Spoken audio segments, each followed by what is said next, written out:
നമുക്ക് വീണ നെയ്യാറ്റിൻകരയിൽ ചില സംഘർഷം അവിടെ നടക്കുന്നുണ്ട്. വീണ, നെയ്യാറ്റിൻകരയിലെ KSRTC ഡിപ്പോയിൽ അവിടെ ബസ് എടുക്കാൻ വന്ന തൊഴിലാളികളും സമരക്കാരും തമ്മിൽ പ്രശ്നമുണ്ടായതായി മനസ്സിലാക്കാൻ സാധിക്കുന്നു. നെയ്യാറ്റിൻകര ഉൾപ്പെടെയുള്ള സ്ഥലങ്ങളിൽ, അതായത് ഒരു ഗ്രാമീണ മേഖലകളിലേക്ക് എത്തിക്കഴിഞ്ഞാൽ തലസ്ഥാനത്ത് എങ്ങനെയാണ് ഇന്നത്തെ ഈ പണിമുടക്ക് ബാധിച്ചിരിക്കുന്നത്? നെയ്യാറ്റിൻകര ഡിപ്പോയിൽ എന്താണ് സംഭവിച്ചത്? ഗൗതം, നമ്മൾ ഈ ഒരു പണിമുടക്കുമായി ബന്ധപ്പെട്ട് നോക്കുമ്പോൾ തന്നെ പൊതുജനങ്ങളിൽ നിന്ന് വിരോധമായിട്ടുള്ള അല്ലെങ്കിൽ വിയോജിപ്പുള്ള അഭിപ്രായങ്ങൾ തന്നെയാണ് നമുക്ക് മനസ്സിലാക്കാൻ സാധിക്കുന്നത്. എന്നാൽ നിലവിലെ സാഹചര്യത്തിൽ ഇപ്പോൾ നെയ്യാറ്റിൻകരയിലെ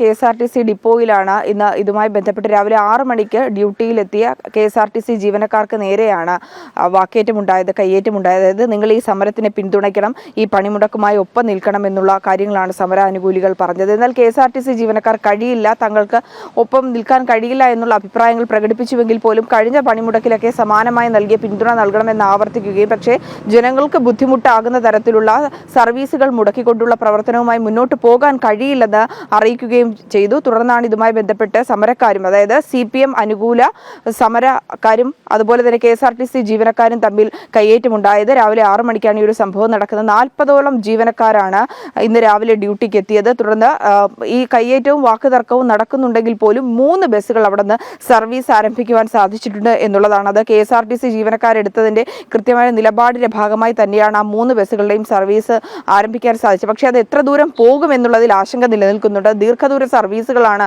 അവിടെ നിന്ന് പുറപ്പെട്ടിരിക്കുന്നത്. ഒന്ന് കണ്ണൂർ, മറ്റൊന്ന് തൃശ്ശൂർ, ഒരെണ്ണം പമ്പ. ഈ 3 ബസ്സുകൾ അവിടെ നിന്ന് പുറപ്പെട്ടു. ഈ ചില ഡിപ്പോകളിൽ എത്തുമ്പോൾ ഇതുമായി ബന്ധപ്പെട്ട് മറ്റു കാര്യങ്ങളൊക്കെ ചെയ്യേണ്ടതുണ്ട്. പക്ഷേ അവിടെയും സമരാനുകൂലികൾ ഇതുമായി ബന്ധപ്പെട്ടുള്ള തുടർ പ്രതിഷേധങ്ങൾ ഉണ്ടാക്കുമോ, സർവീസിന് തടയുമോ എന്നുള്ള ആശങ്കകൾ നിലനിൽക്കുന്നുണ്ട്. നിലവിൽ സംസ്ഥാനത്ത് നമ്മൾ നോക്കുകയാണെങ്കിൽ തിരുവനന്തപുരം നഗരത്തിലെ ഗ്രാമീണ മേഖലകളിലൊന്നും തന്നെ KSRTC ബസ്സുകൾ സർവീസ് നടത്തുന്നില്ല എന്നുള്ളതാണ്. അത് ജനജീവിതത്തെ കാര്യമായി തന്നെ ബാധിക്കുന്നു. എന്നാൽ സ്വകാര്യ ബസ്സുകളും ഒപ്പം തന്നെ സേവാഭാരതിയുടെ സഹായമൊക്കെ എത്തുന്നതിനാൽ തന്നെ ജനങ്ങൾക്ക് അത് വലിയ തരത്തിൽ ഗുണം ചെയ്യുന്നുണ്ട് എന്നുള്ളതാണ്. ഒരു ഭാഗത്ത് ജനങ്ങളിൽ നിന്ന് സമരത്തിനെതിരെ, ഈ ഒരു എതിരായിട്ടുള്ള അഭിപ്രായങ്ങൾ കൂടി ഉയരുന്നുണ്ട്. അതായത് ജനങ്ങൾക്ക് വേണ്ടിയാണ് ഈ ഒരു പണിമുടക്ക് നടത്തുന്നത് എന്ന് പറയുമ്പോൾ പോലും അത് വല്ലാതെ ബുദ്ധിമുട്ടിക്കുന്നത് ജനങ്ങൾ തന്നെയാണ്. മറ്റ് അനിഷ്ട സംഭവങ്ങളൊന്നും തന്നെ തലസ്ഥാന നഗരിയുടെ വിവിധ ഇടങ്ങളിൽ നിന്ന് തന്നെ റിപ്പോർട്ട് ചെയ്യുന്നില്ല. ഈ സർക്കാർ ജീവനക്കാർ എങ്ങനെ ഓഫീസുകളിലേക്ക് എത്തുന്നുണ്ടോ? ഈ സർക്കാർ ഡാഷ് ഡൗൺ പ്രഖ്യാപിച്ച ഒരു സാഹചര്യമുണ്ട്. ഈ KSRTC ജീവനക്കാർ ഒരു വിഭാഗം നേരത്തെ നമ്മൾ കണ്ടു, ദൃശ്യങ്ങളിനെ കണ്ടു, അവരെ തടയുന്ന ഒരു സമീപനം CITU അടക്കം സ്വീകരിക്കുന്നു. ഈ സർക്കാർ ജീവനക്കാരുടെ ഒരു പ്രതികരണം എങ്ങനെയാണ് ഈ പണിമുടക്കിനോട്? ഇടത് അനുകൂല സംഘടനകളിലുള്ള സർക്കാർ ജീവനക്കാർ, സെക്രട്ടേറിയറ്റിലെ ജീവനക്കാർ അടക്കം വിട്ടുനിൽക്കുന്ന ഒരു സാഹചര്യം, അതായത് പണിമുടക്കുമായി ബന്ധപ്പെട്ട് നിൽക്കുന്ന ഒരു സാഹചര്യമാണുള്ളത്.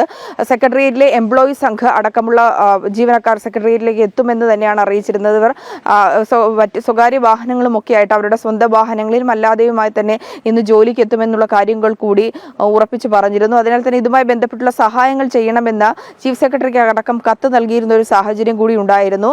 ജോലിക്ക് എത്തുന്നു എന്നുള്ള നിലപാട് തന്നെയാണ് ഉറച്ചു നിൽക്കുന്നത്. ഒപ്പം തന്നെ ഈ ഡയസ് ഡൗൺ പ്രഖ്യാപിച്ചിരിക്കുന്ന സാഹചര്യത്തിൽ അത് ഈ അനുകൂല സംഘടന, അതായത് ഈ ഒരു പണിമുടക്കിനെ അനുകൂലിച്ചുകൊണ്ട് അല്ലെങ്കിൽ പിന്തുണച്ചുകൊണ്ട് നിൽക്കുന്ന ജീവനക്കാർക്ക് നൽകിയിരിക്കുന്ന ഒരു ഇരുട്ടടി കൂടി ആയിരിക്കുന്ന ഒരു സാഹചര്യമുണ്ട്. ഒരു ഭാഗത്ത് ഈ ഒരു പണിമുടക്ക് നടത്തണമെന്നുള്ള ആവശ്യം പറയുമ്പോൾ മറുഭാഗത്ത് ആ പണിമുടക്കിനെ പിന്തുണയ്ക്കുന്ന ജീവനക്കാരെ കൈവിടുന്ന ഒരു സമീപനം കൂടി നിലനിൽക്കുകയാണ്.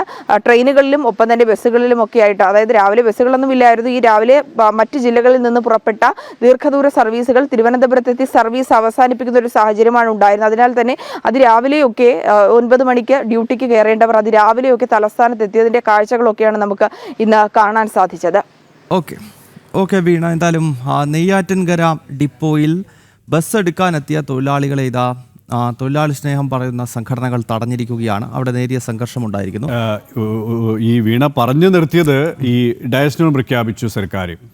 പിന്നെ അതേസമയം തന്നെ ഈ ജോലിക്കെത്തുന്ന തൊഴിലാളികളെ, ജീവനക്കാരെ കൈയൊഴിയുന്ന സമീപനം ഉണ്ടാകുന്നു. അതായത് ഈ പണിമുടക്കിന് എല്ലാവിധ സജ്ജീകരണങ്ങളും എല്ലാവിധ സംവിധാനങ്ങളും സഹകരണം സർക്കാർ വക തന്നെ ഒരുക്കുന്നുണ്ട് അല്ലേ? പക്ഷെ അതേസമയം തന്നെയാണ് ഈ ഡയസ് ഡൗൺ, ഇതൊക്കെയും ചില ഈ സർക്കാരിൻ്റെ ഒരു ഇരട്ടത്താപ്പാണ്. ആ ഇരട്ടത്താപ്പ് തന്നെയാണ് ഈ ഒരു ദിവസം കൂടി പണിമുടക്കിൽ കൂടി ഒരിക്കൽ കൂടി ജനങ്ങൾ അറിയുന്നത്, പ്രകടമാകുന്നത് അല്ലേ? നമുക്ക് തിരുവനന്തപുരത്ത് നിന്ന് നമുക്ക് നേരെ ഡൽഹിയിലേക്ക് പോകണം.